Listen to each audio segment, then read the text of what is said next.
profeta Miqueas. Libro del profeta Miqueas, específicamente en el capítulo 6, versículos del 6 al 8. El libro del profeta Miqueas, capítulo 6, versículos del 6 al 8. Miqueas es uno de los 12 profetas menores. Se encuentra en el Antiguo Testamento y él pertenece a esa categoría de libros que muy pocas veces llaman la atención de los lectores de las Escrituras. Por lo regular, los creyentes se ciñen a los libros más conocidos o más populares, como son los Evangelios, o en el caso del Antiguo Testamento, el libro del Génesis, o los libros de los profetas como es Isaías, mayores. Pero recordemos que en la Biblia son 66 libros y cada uno reconocemos que son palabras de Dios y que son muy importantes, muy necesarios para nuestra formación y desarrollo espiritual. Así que Miqueas es uno de ellos, y repito, capítulo 6, versículos del 6 al 8. Y el título de este mensaje en esta tarde es el siguiente: adoración de acuerdo a Dios. La adoración de acuerdo a Dios. Y dice así la palabra del Señor en el nombre del Padre, del Hijo y del Espíritu Santo. ¿Con qué me presentaré ante Jehová y adoraré al Dios Altísimo? ¿Me presentaré ante Él con holocaustos, con becerros de un año? ¿Se agradará a Jehová de millares de carneros o de 10,000 arroyos de aceite? ¿Daré mi primogénito por mi rebelión, el fruto de mis entrañas por el pecado de mi alma? Hombre, Él te ha declarado lo que es bueno. ¿Y qué pide Jehová de ti? Solamente hacer justicia y amar misericordia y humillarte ante tu Dios. Señor y Padre, gracias te damos en esta maravillosa tarde, Dios.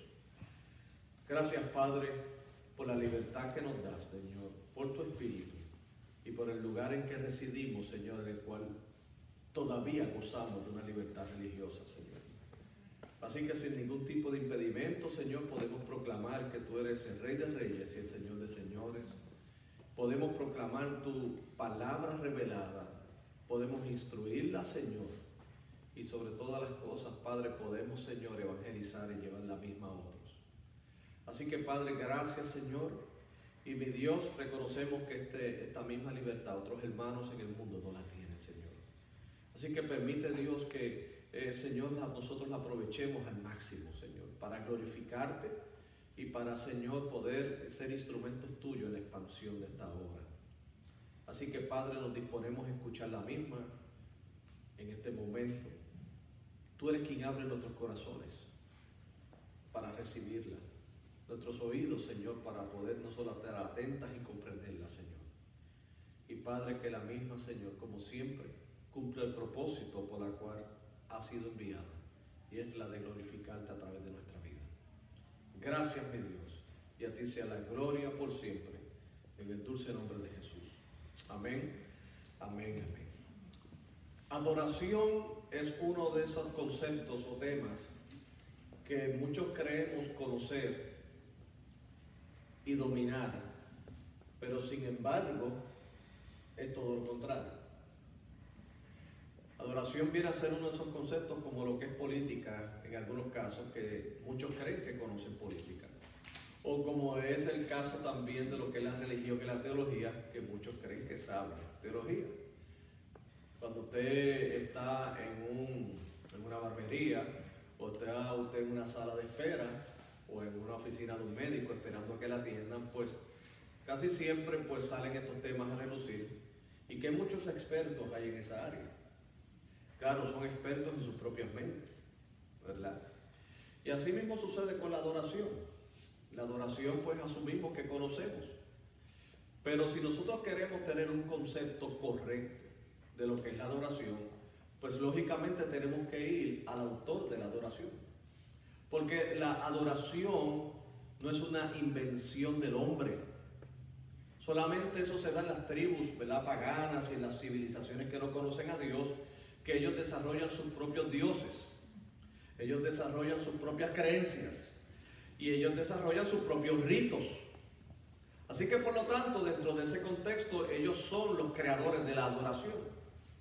En el caso de nosotros como iglesia que viene de la tradición judeocristiana, nosotros reconocemos que todo lo que conocemos y debemos seguir aprendiendo de Dios proviene de una sola fuente, y es de la palabra de Dios. En la fe judeocristiana, Dios es el Dios que se revela. O sea, no es el Dios que dejó al hombre tratar de ver cómo es que puede allegarse a Él. No es el Dios del cual nosotros tratamos de descubrir y tantear, ¿verdad?, de cómo nosotros le agradamos. No es como las relaciones interpersonales, ¿verdad?, que a veces cuando queremos conquistar una pareja o ganarnos una amistad, pues tanteamos, ¿verdad?, porque no sabemos mucho. Aunque claro, lo más importante para ser más efectivo es que le preguntemos a la persona, ¿qué es lo que te agrada? Si queremos ganarnos su corazón, pues entonces debemos preguntarle, bueno, ¿qué es lo que te gusta comer? O qué es lo que te gusta a ti en términos de recreación y entretenimiento, para irnos a la segura. En el caso de Dios, pues esto es un simple ejemplo, pero así debe ser. Sin embargo, la mayoría de los creyentes o de los llamados cristianos faltan en este aspecto de lo que es la adoración, porque asumen que saben. Asumen que adoración es de tal manera o de tal forma, y eso es lo que agrada a Dios. Por ejemplo, en el caso de los últimos 20 años, específicamente recuerdo en la década de los 90, pues se popularizó algo muy lindo, ¿verdad?, que tuvo un efecto lindo, pero sin embargo también tuvo su efecto, a mi juicio, negativo, y fueron los llamados congresos de alabanza y adoración. En la década de los 90, pues especialmente en Latinoamérica, se hacían unas grandes actividades con muchos artistas cristianos de ese momento.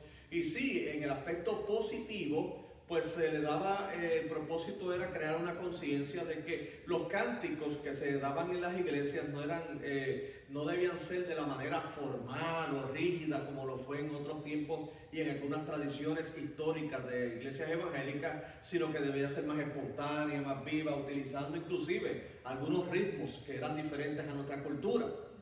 En aquel momento se popularizó mucho el ritmo hebreo, recuerdo, en la música. Entonces hasta se adaptaron algunas prácticas hebraicas dentro de la iglesia cristiana, que eso sería tema de otro mensaje, donde comenzaron a utilizar las danzas y comenzaron a utilizar las banderas y comenzaron a utilizar todo tipo de cosas. Ahora, ¿cuál fue lo negativo de todo eso? Es que tristemente muchos no comprendieron que adoración trasciende la música, que la adoración trasciende el cantar. Que sí, que la música y los cánticos son una de las expresiones de adoración, pero de hecho no es la más grande expresión de adoración. Porque pueden haber personas que, así como denunció Dios a través del profeta Isaías cuando dijo, este pueblo con su corazón me honra, con sus labios me honra, pero su corazón ¿qué? Está lejos de mí. O sea, entonces nosotros como evangélicos y en nuestras tradiciones protestantes, que si hay algo que nos debe caracterizar es que nosotros creemos todo por la Escritura, por la palabra de Dios. No es que nosotros creemos en un sistema religioso que nos impone lo que nosotros debemos creer, sino que nosotros creemos a partir de lo que la Escritura dice. Si la Escritura lo señala, nosotros lo creemos. Si está ausente en la Escritura, nosotros no lo creemos.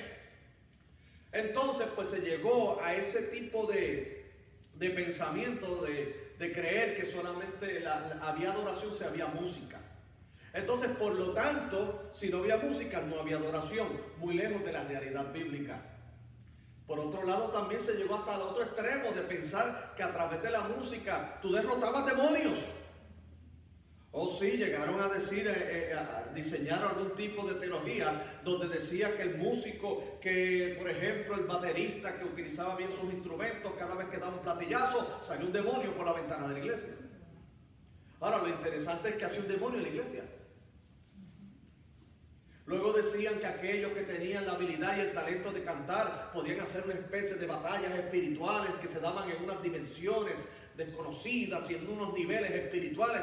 El problema que entonces es que convirtieron los cánticos, en lugar de una expresión sincera de adoración, en un campo de batalla. Así que la gente ya no cantaba porque Dios es maravilloso y es lindo, sino para sacar demonios de la iglesia. Entonces se convirtió en una desviación. Yo no adoro a Dios para sacar demonios de ningún lado. Yo adoro a Dios porque Dios es digno de toda alabanza y de toda gloria. Y que por ende, lógicamente, en un ambiente de adoración los demonios no tienen nada que hacer, absolutamente nada que hacer. Porque ese ambiente se satura de alabanza y adoración a Dios.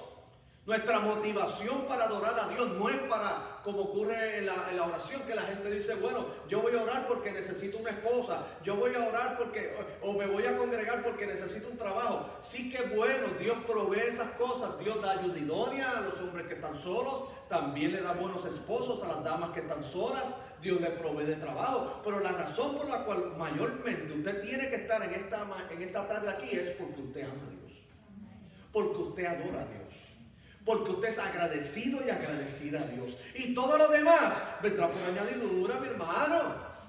Allí para eso tenemos la oración, le pedimos a Dios. Y dice la Biblia que aún Dios, que conoce nuestras necesidades, nos va a dar mucho más de lo que pedimos, entendemos, esperamos.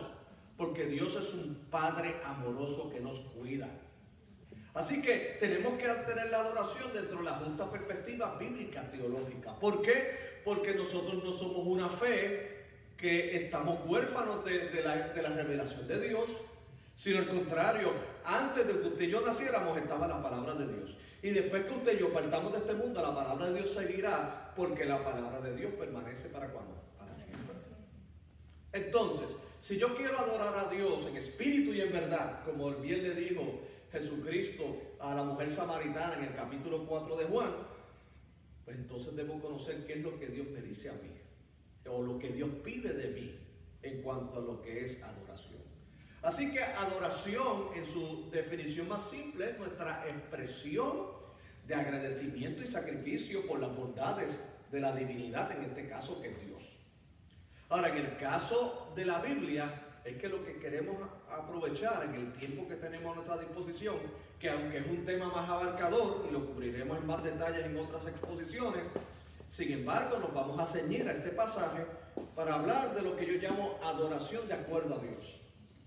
¿Por qué? Porque es lo que Dios piensa de lo que es la adoración, de lo que Dios quiere que es la adoración y lo que espera que de nosotros.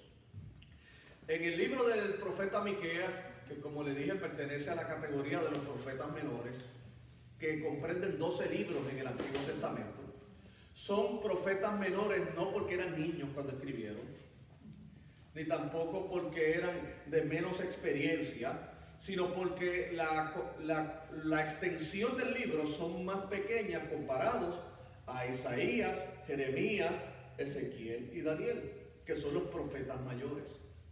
Así que los capítulos en comparación con los libros de estos profetas que acabo de mencionar, pues son de menor intensidad o de menor extensión. Esa es la palabra correcta, ¿verdad? Así que por ese motivo se le llaman menores. Así que no es ni porque hayan sido jóvenes escribiendo libros, ni porque tampoco sean de menor importancia. En una ocasión, enseñando en un seminario, vino un estudiante y me dijo: gracias por aclarar este concepto, profesor, porque yo mismo no le di mucha importancia, porque creí que al llamarlos como profetas menores era porque se refería a que eran de menor importancia. Y yo, no es que sean de menor importancia, al contrario, son tan importantes como los otros porque son palabras de Dios. En la Biblia no hay libros de primera y segunda categoría. Lo que hay son libros inspirados por Dios para la gloria de Dios. Entonces, Miqueas pertenece a esa categoría, que de hecho, él pertenece a lo que le llamamos el profetismo clásico. ¿Y qué es el profetismo clásico? El profetismo clásico es el profeta que no, mi hermano, no le tiembla la voz cuando tiene que denunciar el pecado. El profeta clásico es aquel que entendía que sus compromisos eran con Dios y su palabra, independientemente de los resultados que puedan haber después.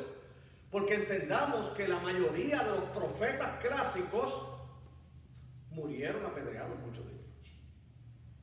Como le ocurrió al primer mártir de la iglesia, según Hechos capítulo 6, que se llamó Esteban. Muchos de ellos fueron perseguidos. Y usted me dirá, ¿por qué? Porque, mis queridos hermanos, la gente se resiste a la verdad. A la gente le gusta la mentira. ¿Por qué? Porque la mentira, primeramente, le rasca sus oídos, y segundo, porque le da una paz, pero es una paz temporera. Es como sencillamente viene a ser un placebo en el alma que luego te engaña. La verdad puede ser dolorosa al principio. La verdad parece, como bien dice Dios a través del profeta Oseas, que parece como si te estuviera rompiendo y te estuviera hiriendo el corazón. Pero sin embargo, la herida que Dios produce no es para muerte, sino para sanar. Así como un buen médico tiene que hacer una incisión en una intervención quirúrgica, en una cirugía, Él no te está matando. Al contrario, tiene que hacer ese corte para salvarte. Porque si no lo hacía, entonces sí que ibas a morir.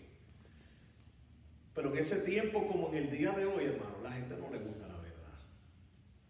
La gente le gusta más que le dé la mentira. Por eso es que tenemos muchos, tristemente, ministerios comprometidos, no con la verdad, sino con la mentira, porque tienen miedo al rechazo. Tienen miedo. Tienen miedo de dejar de ser populares.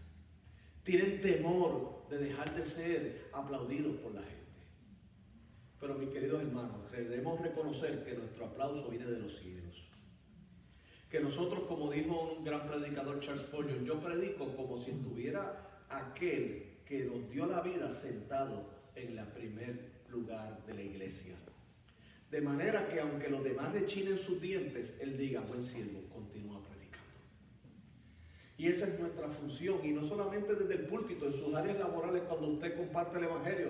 Quiero que sepa que triste realidad es que no todo el mundo corre a abrazar a Cristo.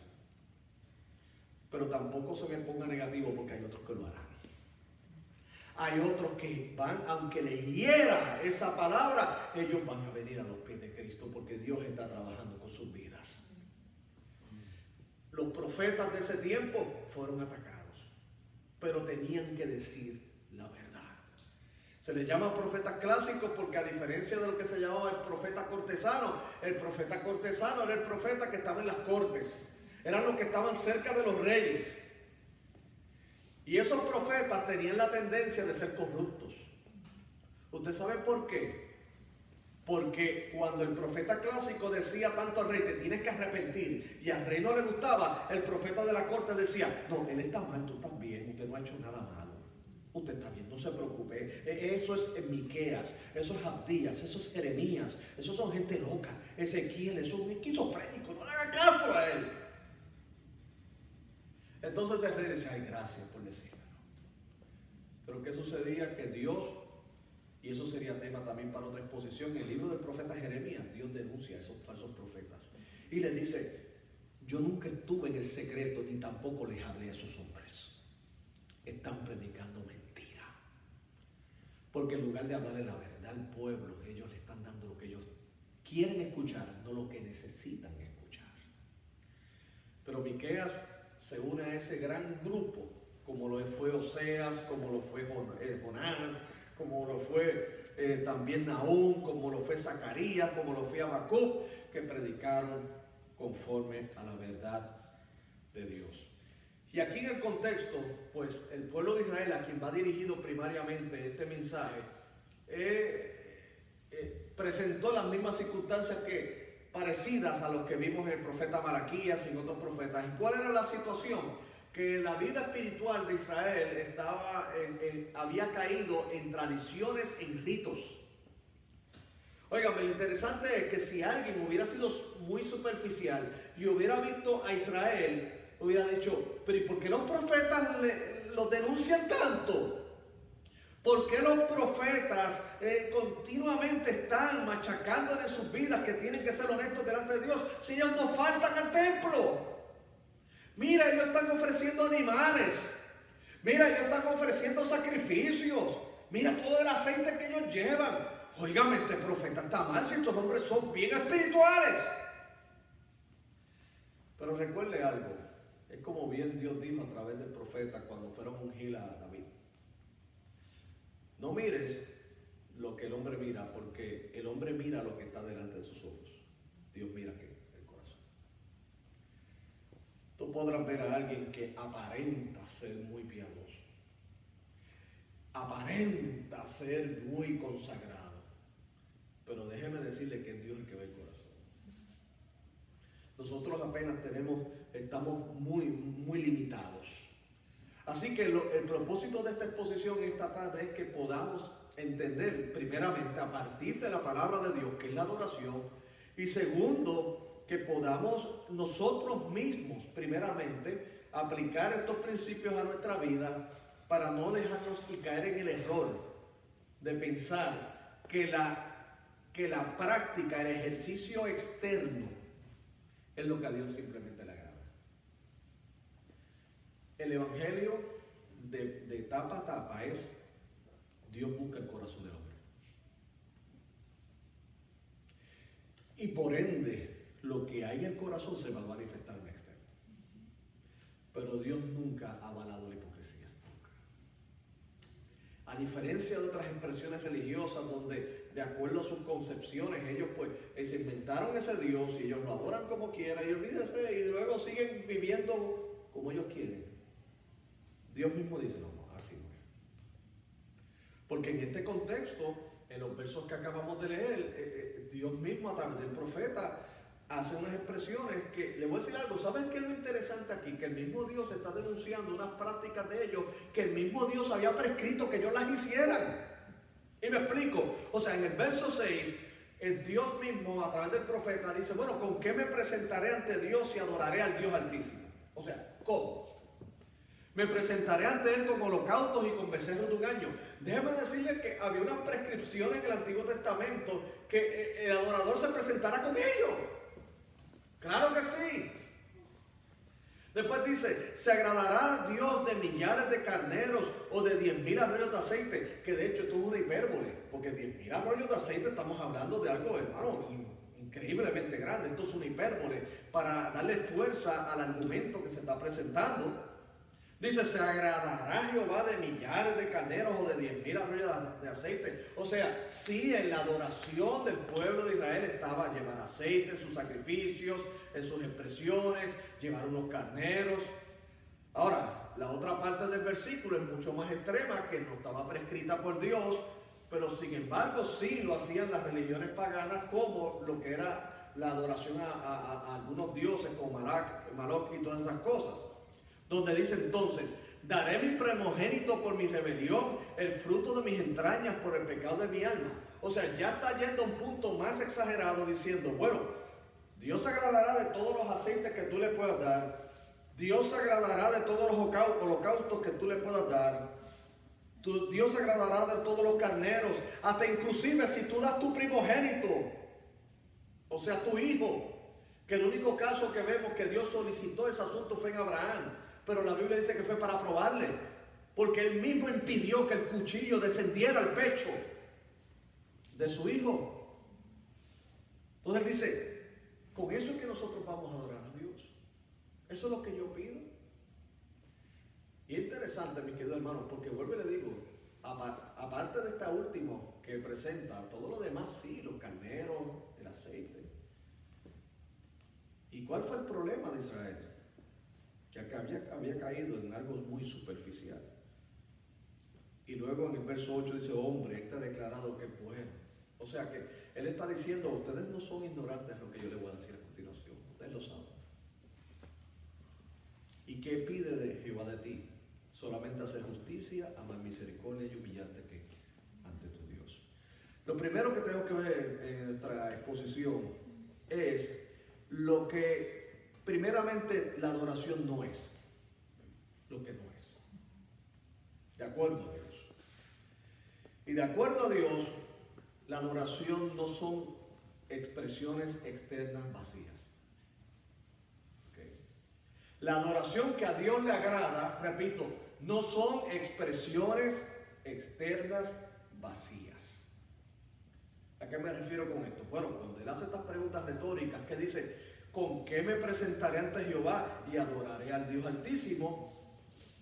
¿Qué pasaba? El pueblo de Israel lo que hacía era lo siguiente: sacrificaba un animal, sacrificaba, ¿verdad que sí? Uno de esos que tenía en la cosecha, algún fruto, pero sencillamente ellos pensaban que por el hecho de haber ofrecido ese objeto material y por el hecho de haber ellos ofrecido, en este caso, un animal, pues ya esto se había solucionado.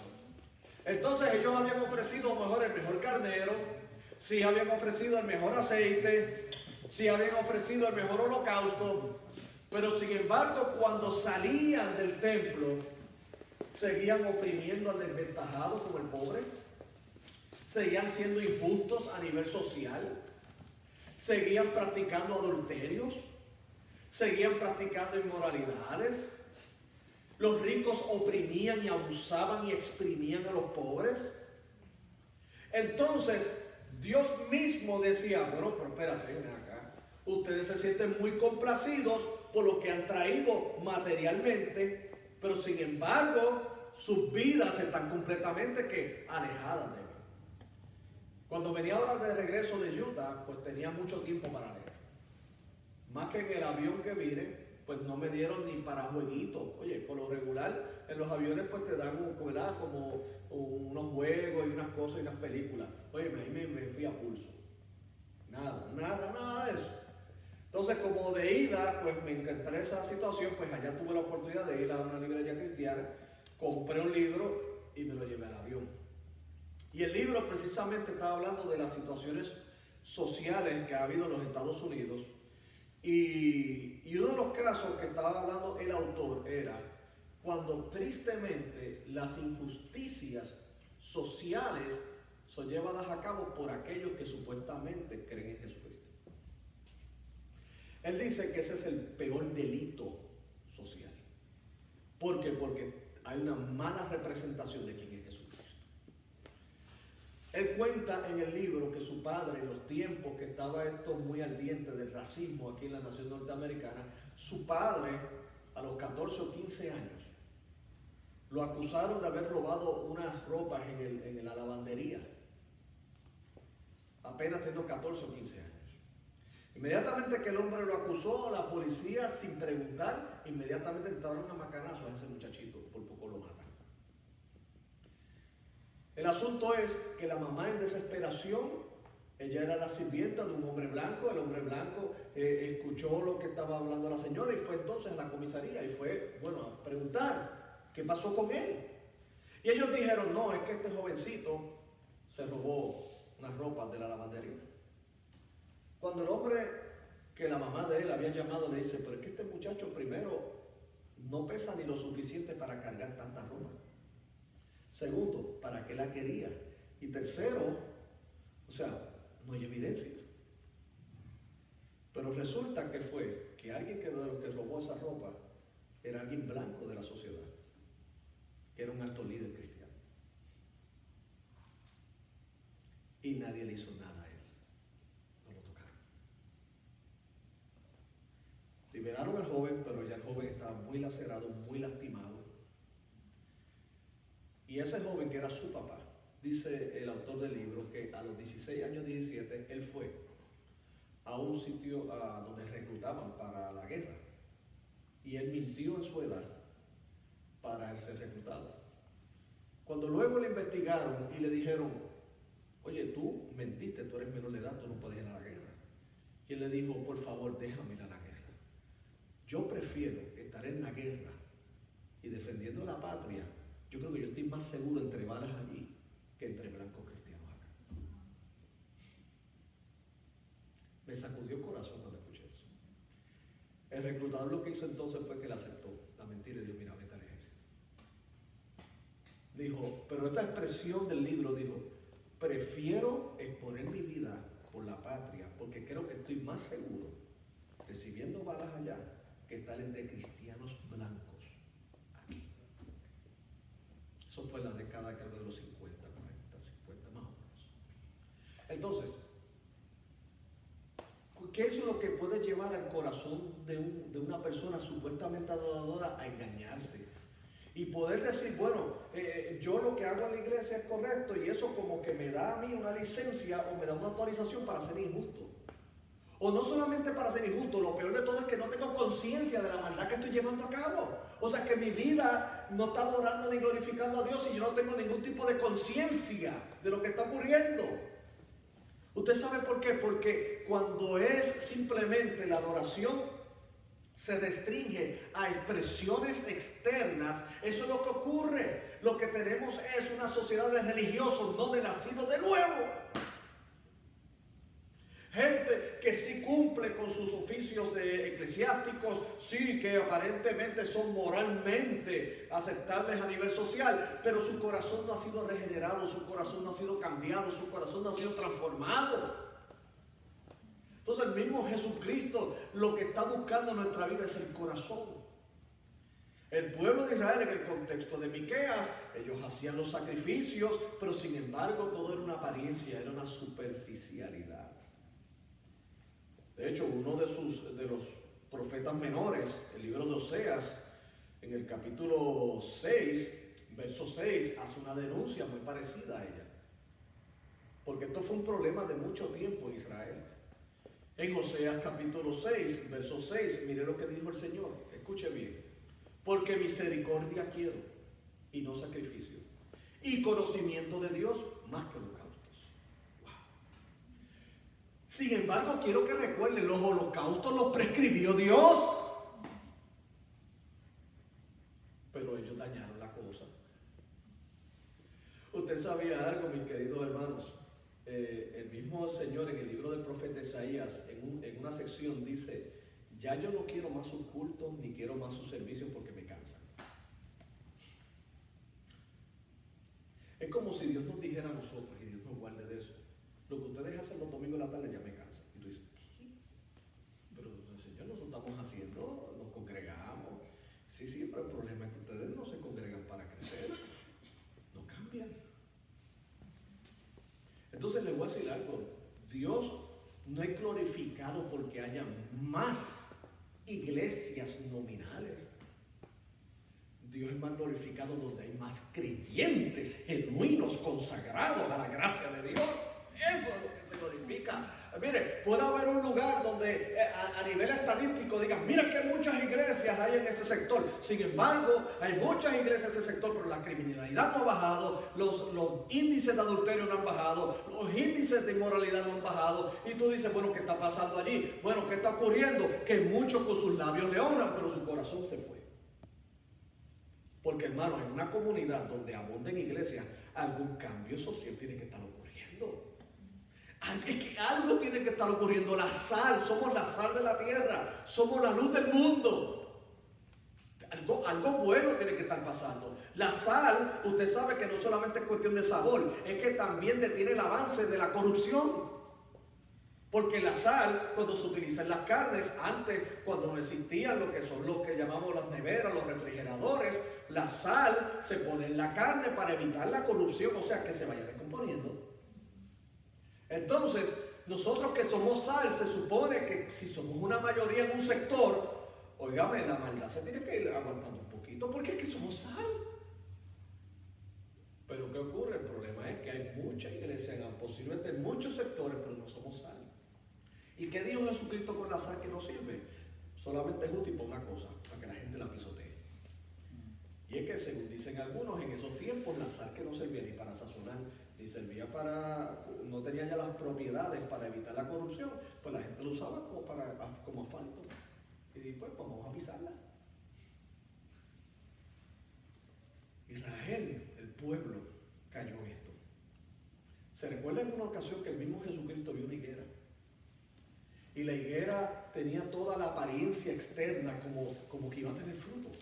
Y entonces cuando Jesucristo fue a la higuera y vio que no había fruto, que solamente eran hojas, maldijo la higuera. Dijo más, nunca haya fruto en ti. Claro, eso es una imagen de ese evento de lo que era la condición de Israel. ¿Cuál era la condición de Israel? Religiosamente muy pomposa. Pero cuando tú vas a buscar fruto no había nada. Imagínese, hermano, que usted tenga mucha hambre, pero mucha hambre, y estemos en un campo de esa manera, y veamos un árbol de manzana, que son los que están acá. Y usted dice, ahora ese me hizo, olvídate, tengo mis reservas de carbohidratos, y ya tú te estás salivando ya pensando en esa manzana jugosa.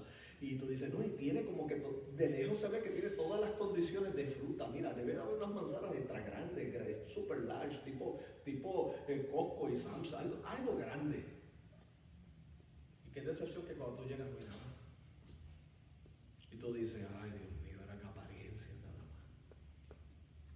¿Tú imaginas que el Dios de los cielos nos ve lleno de activismo religioso, pero sin embargo sin fruto? Y nosotros le digamos, Señor, pero yo voy a los cultos, yo canto, yo hago esto. Y dice, sí, pero no hay fruto. Tú no me tomas en consideración tus decisiones. Tú no lees la palabra. Tú no me amas. Mira tu matrimonio, tú no quieres arreglar tu matrimonio, no tienes un corazón perdonador, no hay humildad en tu corazón. Yo no vine aquí a poner una religión más. Los seres humanos fabrican religiones. Cristo hace vida y vida en abundancia. Entonces, lo que no es adoración no son expresiones externas vacías. Podremos tener la mejor banda de adoración y llena una música increíble. La gente dice, qué lindo cantan. Y sin embargo, Dios desde arriba dice, yo no escucho nada. No sé, yo lo único que sé es que hay un jeguero de personas ahí tocando instrumentos. A lo mejor en un sector allá, en una pequeña iglesia, en una aldea, todos desafinan. No hay nada pomposo, pero Dios hace bulla. Esas voces yo las escucho. ¿Sabe por qué? Porque son las voces que vienen acompañando un corazón regenerado, cambiado, que ama a Dios. Estamos diciendo que no hagamos lo primero. No, debemos anhelar, tener claro toda esa manifestación de talentos y de gente que adora a Dios. Pero yo quiero que más que el talento tengan el don de la gracia de Dios en su corazón. Que genuinamente hayan tenido un encuentro con Dios, que genuinamente amen a Dios y que el mundo, a pesar de sus imperfecciones humanas, sin embargo puedan ver sus buenas obras y glorifiquen al Padre que está en los cielos. Eso es adoración. Porque de acuerdo a Dios, entonces pasamos a lo segundo. ¿Y qué es? ¿Qué es adoración? De acuerdo a Dios, la adoración, según lo podemos apreciar en el verso 8 del capítulo 6 de Miqueas, él dice, hombre, Él te ha declarado lo que es bueno. O sea, Él no está diciendo nada nuevo. Él lo que simplemente está haciendo es recordándoles. ¿Verdad? Porque le voy a decir, nadie delante de la presencia de Dios tiene excusa de decir, es que yo no lo sabía. Mire, hay inconversos que creen que por su ignorancia saldrán absueltos ante el tribunal de Cristo. ¿Saben por qué? Porque no son del todo ignorantes. Ellos saben. Ellos saben que hay un Dios, aunque lo quieran negar. Ellos saben. El ser humano sabe. No lo queremos tan ignorante, tan falto. ¿Sabe? Lo que pasa es que no quiere hacerlo. Ese es el problema. Ellos saben. Es más, yo les digo, honestamente, ellos saben que un día como hoy debe estar en alguna iglesia congregándose y buscando. Ellos lo saben. Y aun cuando le están buscando todas las imperfecciones a la iglesia, ellos saben que ese es el mejor lugar donde deben estar. Ellos lo saben. Ahora, ¿cuál es el problema? Que no quieren. ¿Y por qué no quieren? Porque están en una depravación total, porque tienen su corazón muerto espiritualmente. Necesitan que Dios le dé vida y los regenere y los lleve a sus pies. Pero ¿de qué saben? Ellos saben. Entonces, en el caso de Israel, le dice, hombre, Él te ha declarado lo que es bueno. O sea, ustedes lo saben. Israel, si hay algo que es positivo, es que ellos mantenían sus enseñanzas de generación en generación. Oh, sí. Ellos saben el Torá, ellos saben de dónde salió el pueblo de Israel de Egipto, ellos saben toda la historia de Moisés, sus grandes personajes como Abraham, ellos lo saben. El problema no es conocimiento, es aplicación. Y aún más, voluntad para aplicarla. Dice, hombre, Él te ha declarado lo que es bueno. ¿Y qué pide Jehová de ti? Solamente hacer justicia, amar misericordia y humillarte ante tu Dios. O sea, lo que es primeramente adoración de acuerdo a Dios en el aspecto externo es hacer justicia. O sea, si hemos de expresar algo externo, sí, claro, cantamos a Dios, nosotros hacemos lo propio de ellos, pero recordemos que hacer justicia es adorar a Dios. ¿Y qué es hacer justicia? Bueno, de acuerdo al contexto es tener atención al prójimo. ¿Se acuerdan que en el primer mandamiento nunca olvidemos que es amar a Dios sobre todas las cosas y a tu prójimo como a ti mismo? Dios levantó a Israel para que fuera luz a las naciones, pero ellos se encerraron. La iglesia fue levantada para hacer luz a las naciones. ¿Y que ha hecho algunos grupos cristianos? Se han encerrado. Y los de afuera no existen. No existen. Es como se enajenaron. Y se olvidaron que de allá es que nos sacó Dios. Nos bañamos de legalismo y creemos que eso es muy espiritual. Entonces, aquellos de los cuales Dios nos sacó tan bien como a ellos, los vemos con indiferencia, los vemos como que no, hermano, no los quiero aquí. Usted sabía que ha habido iglesias que han puesto hasta en sus bailos, no queremos que llegue más nadie aquí. Como si dijeran, se cejó la membresía. Miren qué cosa más terrible. Mire, mi hermano, le voy a decir algo, esto no es una iglesia. Eso yo le llamaría el club privado cristiano. Pero la iglesia siempre estará abierta a todo aquel que venga a buscar de Dios. Independientemente de su nación, de su lengua, de su situación socioeconómica, sean ricos, sean pobres, de clase media, todos vendrán y tendrán un espacio en la iglesia de Dios. Pero ¿cómo somos el hombre, el ser humano? Olvidamos ese aspecto. El externo dice aquí, hacer justicia es amar al prójimo y también hacer justicia al desventajado. Hermanos, entendamos que el pecado cuando entró la humanidad no solamente nos alejó de Dios, sino que nos alejó el prójimo del prójimo. Y que el ser humano hace injusticia con otros seres humanos. Y nosotros que seguimos y adoramos un Dios justo, debemos buscar la justicia como Dios. No podemos tolerar la injusticia. Claro que nuestras almas no son carnales, son espirituales. Las combatimos en oración y las combatimos de acuerdo al carácter de Cristo. Pero hay que hacer justicia. Hay que hacer justicia con aquellos que son menos privilegiados. Vivimos en un sistema pecador, hermano. Es un sistema donde, queridos hermanos, el rico quiere más. Y aunque eso implique que tengan que quitarle hasta la vivienda a personas, no le importa, hermano, hay personas sin escrúpulos. Tenemos que entender que estamos en un mundo caído. Yo mismo caí en un problema antes de ser pero que muy naif, muy inocente en la vida. Yo no creía que había gente bien mala. Hermano, la maldad existe. Hay personas que no piensan, si yo quitándole esto, José deja de comer. O si Iván se queda en el invierno con su familia fuera en el frío. Hermano, hay personas que eso sencillamente no le importa. Hay maldad. Hay lo que la Biblia llama impíos, que no tienen escrúpulos. No lo ve que inclusive no le importa la vida ajena. Si tienen que quitársela, se la quitan. ¿No han matado a esposas, a esposos porque quieren la herencia o el seguro? Óigame, dígame a qué nivel de maldad tú tienes para privar en la vida a alguien por tener dinero. O que maten inclusive a hijos maten padres por herencias. O que tú estás en tu trabajo y tú estás haciendo bien tu trabajo y te ven como una amenaza porque ellos van a subir y te van a quitar el puesto. Ellos se ven amenazados, inventan historias y te difaman para que te despidan del trabajo para ellos lucir bien. Le voy a decir algo, para eso hay que ser bien malvado, hay que ser malo. Y la Biblia presenta la maldad. Ahora, ¿qué hacemos nosotros los creyentes cuando vemos al prójimo siendo víctima de ellos? ¿Nos cruzamos los brazos? ¿O tratamos de ser esa comunidad reconciliadora y esa comunidad que sana? Porque eso es adoración también.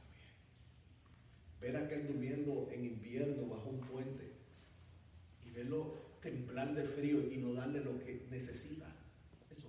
Eso hermano, no es adorar a Dios. Ahora, darle eso es adorar a Dios. Aquel que no tiene que comer, No porque haya sido vago. Hay personas que sí, es verdad, me han dicho, pastor, pero es que hay personas que son vagos. Sí, los hay, eso es pecado, la ociosidad es pecado. Claro que sí, pero mi hermano, también hay muchos que son víctimas de injusticia.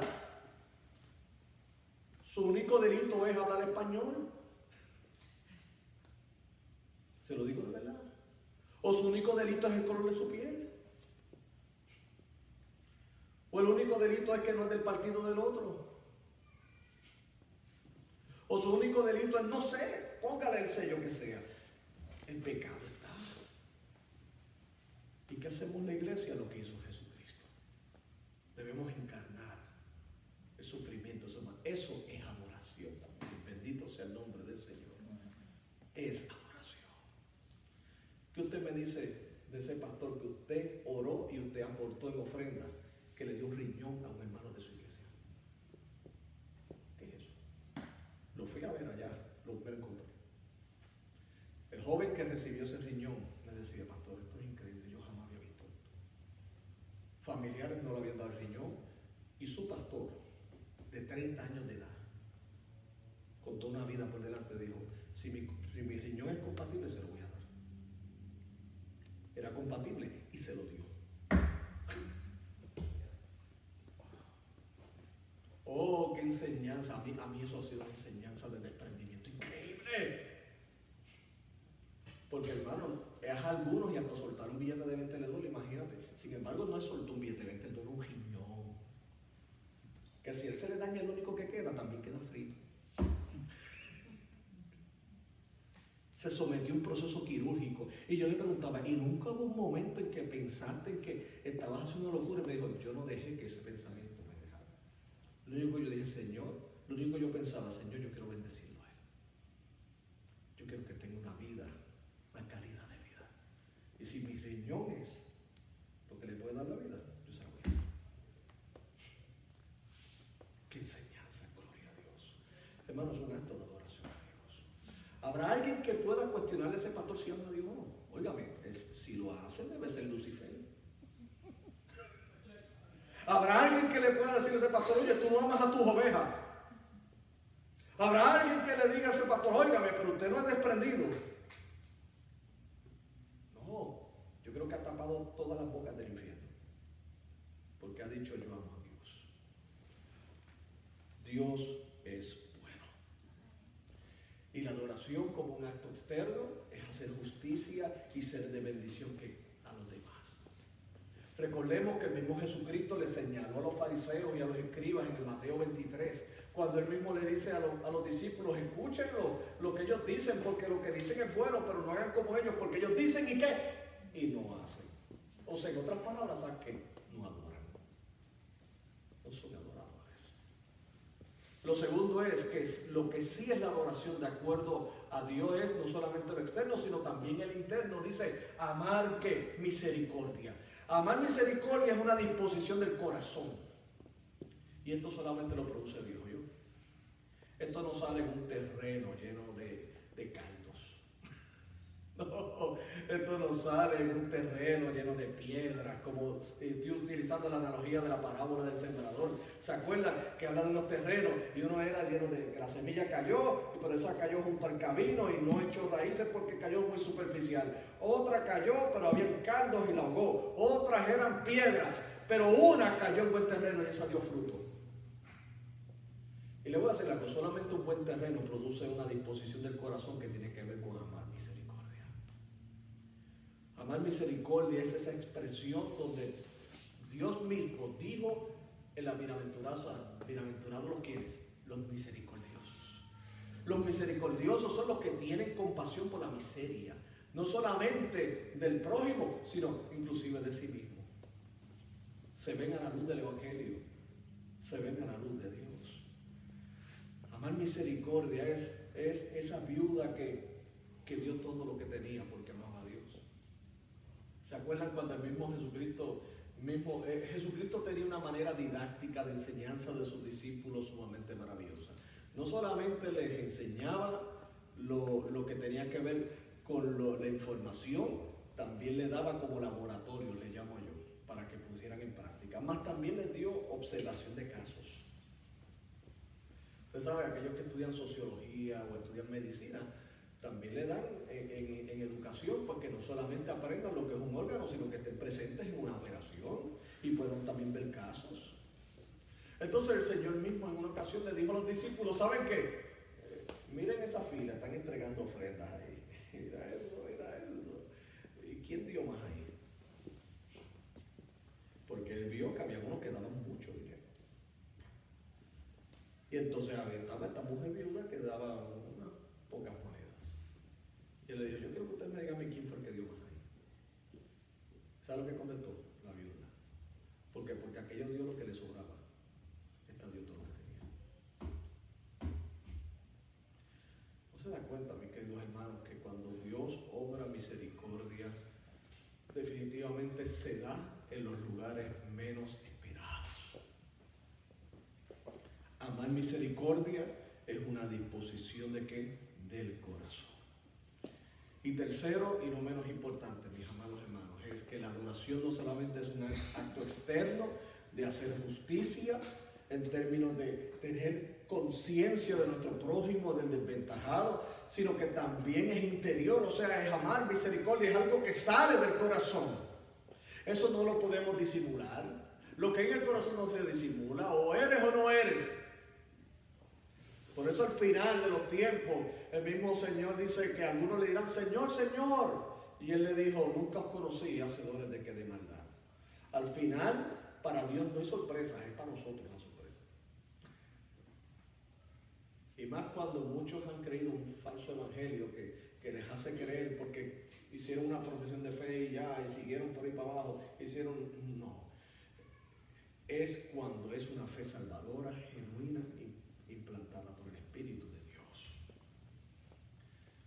Y lo tercero es que en cuanto a Dios, la verdadera adoración está estrechamente ligada a la humildad. Dice, amar misericordia y humillarte ante tu Dios. Entendamos que la humillación que hablamos aquí debemos entenderla muy claramente dentro de su contexto. No es como la humillación, la palabra humillación como la utilizamos en nuestro caso, que por ejemplo humillación es cuando tú haces sentir mal a una persona.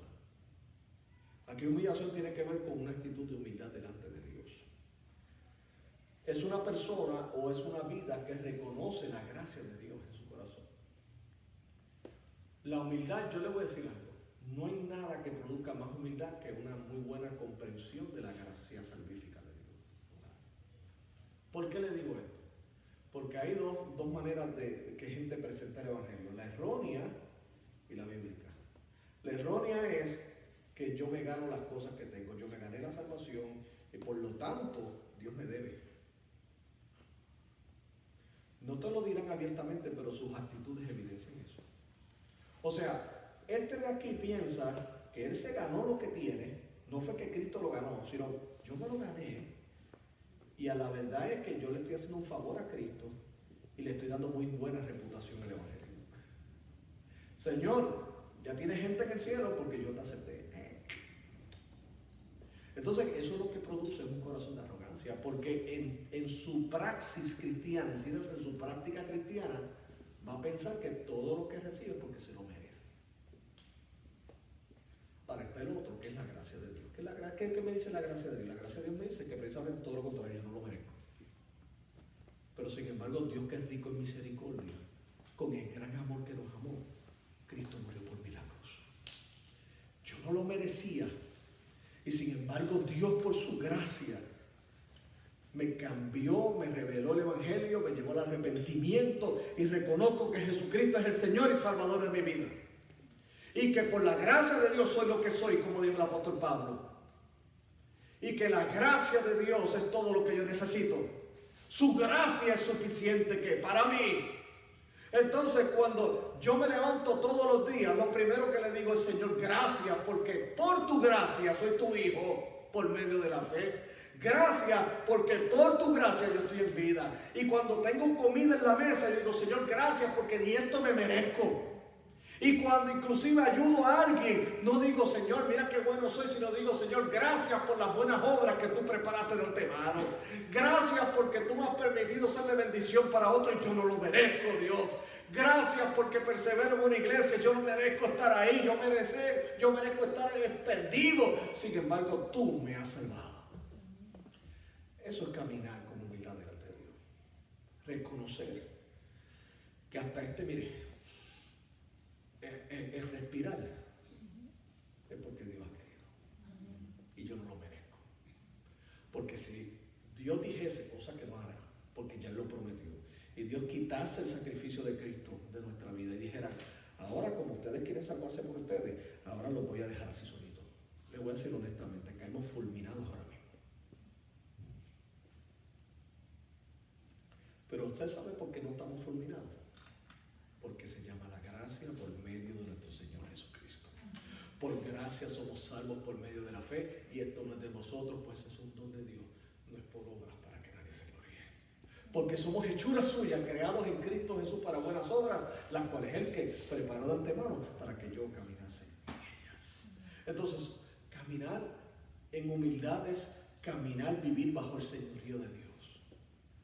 Es bajo el agradecimiento de Dios. Es el reconocimiento que todo lo que soy, todo lo que seré, es por la gracia de Dios. Entonces eso permite una formación de carácter que se llama también humildad. El humilde, mis queridos hermanos, no ve al otro por encima del hombro. Aun cuando tenga más títulos académicos, o tenga un poquito de más chelines, o de chavitos, o de dineritos. Estoy tratando de usar todos los lenguajes hispanos que hay para referirme a la libertad. Mi cuenta de banco no va a hacer la diferencia en el trato que yo tengo con mi hermano. Ni tampoco los títulos que se han logrado, nada, porque el hombre humilde reconoce que aún todo lo que he logrado es por la gracia de Dios. Y estoy para ayudar y para ser ayudado. Porque el humilde no solamente da, sino también recibe. Humilde también es aquel que recibe la corrección. Humilde es aquel que vive reconociendo que está moviéndose en un ambiente de gracia divina. Para concluir, mis queridos hermanos, cuando hablamos de adoración, entonces estamos diciendo que son tradiciones y ritos vacíos. Eso no es adoración. Eso lo hacen las tribus que no conocen a Señor. Eso lo hacen los paganos. Pero de acuerdo a Dios, adoración sí incluye actos externos, claro, el cantarle a Dios, porque en nuestro contexto no me traiga aquí un carnero para matarlo, no. No me traiga animales de sacrificio, ya eso pasó. Nosotros somos simplemente favorecidos con el sacrificio del Cordero de Dios que quita el pecado del mundo. Ahora, ¿cuál es el sacrificio? Un corazón sincero a Dios. Dice la Biblia en Romanos capítulo 12 que presentar vuestros cuerpos como sacrificio vivo, santo, agradable a Dios, que es mi culto, que es racional. Ya yo no presento animales, mi vida. Pero no para tener más puntos y méritos delante de Dios, no. Es porque mi adoración ahora es completa. Mi adoración son los cánticos de la iglesia, pero es mi ejercicio como padre y esposo. Eso es adoración a Dios. Mi ejercicio como hijo. Mi ejercicio como empleado. Mi ejercicio en mi relación con las leyes. Y pero más que nada es que todo lo hago para la gloria de ¿qué? De Dios. Sí a la sinceridad.